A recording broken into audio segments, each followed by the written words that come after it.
Lebih.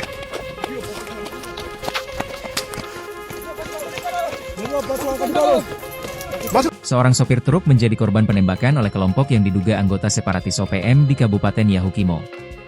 Insiden menegangkan ini terjadi pada Jumat, 30 Januari 2026, sekitar pukul 15 WIB di Jalan Poros Lokpon KM7, Distrik Dekai.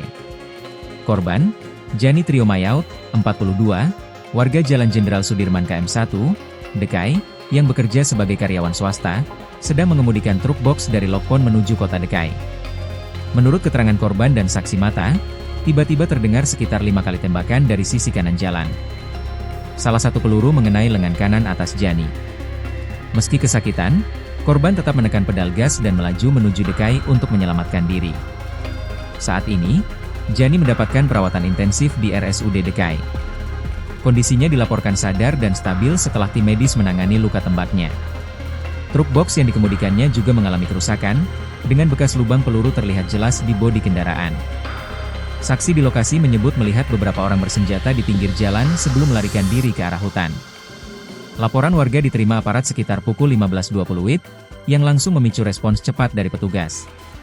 Brigjen Faizal Ramadhani, Kepala Operasi Damai Kartens 2026, menegaskan keselamatan warga menjadi prioritas utama dalam setiap operasi di Papua. Personel gabungan Satgas Operasi Damai Kartens 2026 bersama Polres Yahukimo segera mengamankan lokasi kejadian, melakukan penyisiran, dan mengumpulkan barang bukti, termasuk selongsong peluru yang diduga terkait penembakan. Penyelidikan awal menunjukkan dugaan keterlibatan kelompok separatis OPM yang aktif di wilayah Yahukimo. Aparat masih terus mengumpulkan bukti lebih lanjut untuk mengungkap motif dan pelaku penembakan. Wakil Kepala Operasi Damai Kartens 2026, Kombes Adar Masinaga, mengimbau masyarakat untuk tetap tenang namun meningkatkan kewaspadaan di sekitar wilayah Kabupaten Yahukimo.